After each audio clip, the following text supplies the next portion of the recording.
आज का video daily swag से है। उनके पत्रकार ने वहाँ के लोगों को बताया कि इस्लामी देश जो अरब है उसने गैर मुस्लिम देश यानी कि भारत को स्कूल बस बनाने का ऑर्डर दिया है।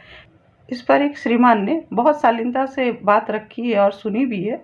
हेलो चलिए अस्सलाम देखते हैं। वालेकुम guys this is Muzammil Qureshi here and you are on my channel daily swag. तो गाइस आज की इस वीडियो में मैं पाकिस्तानी पब्लिक के पास जाने वाला हूं और उनको एक बिग न्यूज़ दूंगा। बहुत बड़ी खबर है गाइस। यूएई ने अभी रिसेंटली इंडिया को 1400 बसेस का ऑर्डर दिया। गाइस ये ऑर्डर इतना बड़ा है कि पाकिस्तान के ऊपर पहले रिलायबल था कि जितने भी यूएई है, सऊदी अरब कंट्रीज जितनी भी थी पहले पाकिस्तान के ऊपर रिलायबल करती थी, लेकिन अभी उनका ध्यान सारा इंडिया पर गया चला। मैं पाकिस्तानी पब्लिक से पूछूंगा कि क्या वजूहत है कि इंडिया डे बाय डे इतना स्ट्रॉन्ग होता जा रहा है कि हर कोई कंट्री इंडिया के साथ रिलेशन बनाना चाह रही है एज कम्पेयर टू पाकिस्तान को कोई नहीं पूछता। तो गाइस आज की ये वीडियो मेरी इसी टॉपिक के ऊपर है। आइए पाकिस्तानी पब्लिक की तरफ चलते हैं और उनका रिव्यू लेते हैं इस बारे में, उनका क्या कहना है। आइए मेरे साथ। नया प्रोजेक्ट आपको मिलेगा कि दुबई के साथ इंडिया ये कर रहा है, उसके बाद अरब के साथ ये कर रहा है, सऊदी अरेबिया के साथ ये चल रहा है। इंडिया के ऊपर उनका एतबार क्यों बढ़ता जा रहा है? क्या इंडिया के अवाम ज़्यादा अच्छे साबित हो रहे हैं या फिर उनके हुक्मरान के दूसरे मुल्कों के साथ तल्लुकात अच्छे हो रहे हैं? अल्लाह के इंडिया की इकॉनमी का भी हिसाब है, उनकी इकॉनमी बहुत बड़ी है, उन पे इतबार कर रहे हैं।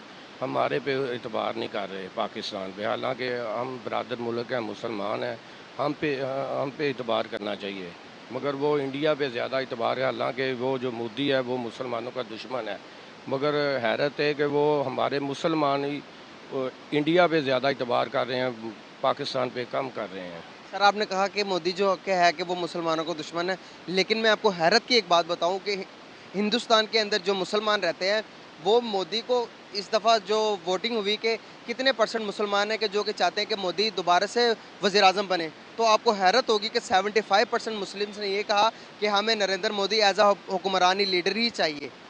क्या कहना चाहेंगे? अगर वो मुसलमान का दुश्मन होता तो 75%, चलो ज़्यादा मान लेते हैं कि 20% मुसलमान कह देते कि भाई हमें चाहिए। 75% एक एक एक नंबर है। क्या कहेंगे इस बारे में आप?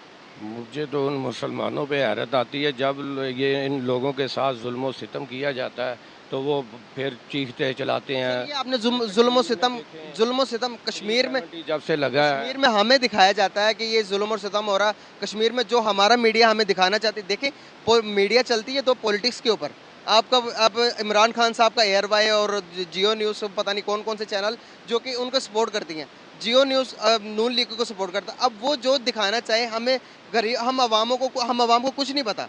मैं आपका माइंड सेट क्लियर करवाना चाहता हूँ कि अभी रिसेंटली अगर देखेंगे कश्मीर में इतना जुल्म, कश्मीर में हर चीज़ चल रही है, इंटरनेट चल रहा है, कश्मीर में हर चीज़ की फैसिलिटी। अभी रिसेंटली जो नरेंद्र मोदी है उसने कोई तकरीबन बिलियन ऑफ डॉलर्स कश्मीर के ऊपर खर्च करके उसको दोबारा डेवलप किया हुआ है। हम अवाम यहाँ से जब हमें नहीं पता होता, जो हमारा मीडिया हमें दिखाता है, तो हम गालियाँ देते हैं कश्मीर में ये हो रहा है, इंडिया में ये जुल्म और ज्यादती हो रही है।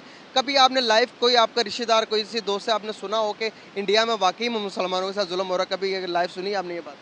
नहीं, लाइव तो नहीं, हम तो मीडिया की बात करते हैं। मीडिया पे देख के हम लोग कहते हैं कि बहुत जुल्म हो रहा है, मगर आप जो कह रहे हैं कि हो सकता है कि उसने डेवलपमेंट की हो बिल्कुल कश्मीर सर। में।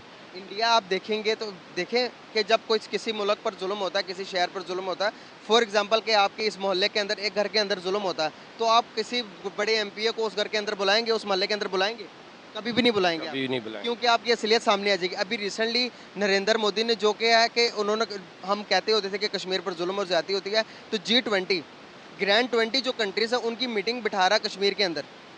कोई बात है तो बिठा रहा ना। अगर वो जुल्म और ज्यादती करता तो इतने कर्फ्यू लगा होता तो क्या वो बिठाता लाकर 20 बड़े बड़े कंट्री के सीईओ को, जो कि प्राइम मिनिस्टर्स को? मेन बात यह है कि उसकी जो इंडिया की इकॉनमी का साइज़ बहुत बड़ा है, इसलिए सब ये G20 के जितने भी मुल्क हैं ना उधर आ जाएंगे। कश्मीर में हो सकता है आ जाएं, यकीन नहीं मुझे, हो सकता है आ जाएं आप जो कह रहे हैं।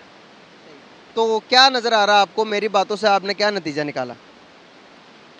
मैं तो ये कहता हूँ कि मुसलमान बरदर मुल्क को हम पे इतबार करना चाहिए। पाकिस्तान जब भी इनको कोई मुसीबत पड़ेगी, यूएई को, मिडल ईस्ट को, कोई भी, तो पाकिस्तान ने मदद करनी है, इंडिया मदद नहीं करेगा, नरेंद्र मोदी मदद नहीं करेगा। सर एक मैं आपको बात बताऊंगा कि एक मजहबी पहलू से निकल के एक मजहबी रिलेशन के तौर पर, चलो हम इंडिया की उसकी अरब की हेल्प कर भी देंगे।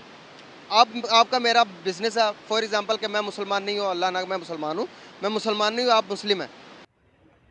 ऐसे श्रीमान को सदैव नमन करना चाहिए जो सच सुन करके अपने विचार को बदलने की हिम्मत रखते हैं। वो पुराने नैरेटिव पर लड़ने को, मारने को, काटने को तैयार नहीं होते हैं। मीडिया की बात को समझना चाहिए। मीडिया एक ऐसा तंत्र हो गया है कि आपके दुख के समय को खुशी दिखा सकता है और खुशी के समय को दुख दिखा सकता है, लेकिन दोनों पक्ष है मीडिया में। आपको सही दोनों पक्ष को देख के राय बनानी चाहिए। इंडिया और पाकिस्तान के रिलेशन में कश्मीर एक ऐसा मुद्दा है जिसने धर्म के नाम पर कश्मीर के सीने में एक मजहबी कील ठोक दिया है। उस कील से अब रक्त बह रहा है, खून बह रहा है और उस खून को लोग टमाटो सॉस की रंग की तरह एंजॉय कर रहे हैं। लेकिन वो खून मासूम जिहादियों का होता है, मासूम उन बच्चों का होता है जो बह गए होते हैं और हमारे प्यारे सैनिक भाइयों का होता है और कश्मीरी पंडित मासूम लोगों का होता है और कश्मीर के जो आम शहरी है उनका होता है। तो राजनीतिक मुद्दों से निकल करके आप दोनों तरफ की राय सुनिए। एक तरफ जो कि कश्मीर में आतंक बता रहे हैं, दूसरे वहाँ के आम लोगों से बात कीजिए। आजकल फ़ोन और इंटरनेट की सुविधा सब जगह है, तब अपनी राय बनाइए और दोनों तरफ की कश्मीर की तुलना कीजिए। देश विदेश में जो कश्मीर में हिंदू हैं, वो देश विदेश में कैसा व्यवहार करते हैं और कश्मीर में ही जो रह रहे हैं जो जिहादी हैं, वो देश विदेश में पाकिस्तान का या उन्मा का क्या रवैया दिखाते हैं, कैसा चेहरा दिखाते हैं, उसको देखिए, उसके बाद फैसले लीजिए। आखिर कश्मीर में हम बदल जाएंगे और दुनिया में अच्छे हो जाएंगे और आप दुनिया में ख़राब होकर के कश्मीर में अच्छे हो जाएंगे, ऐसा तो नहीं हो सकता ना। आप थोड़ा व्यवहारिक बनिए। अगर ऐसा व्यक्ति पाकिस्तान में रहता है तो उम्मीदें हमेशा ज़िंदा रहेंगी कि एक ना एक दिन हक की बात होगी, सच की बात होगी और लोग ज़रूर जागरूक होंगे और पाकिस्तान में ऐसे लोगों के बढ़ने से ज़रूर कुछ नई व्यवस्था आएगी। यही हमारे उम्मीद का कारण है। तो इनको दोबारा नमन और स्वैग वाले जो पत्रकार जी हैं, उनको हमेशा ऐसी ही उम्मीद होती है कि ऐसा ही वीडियो लाएं। जय हिंद।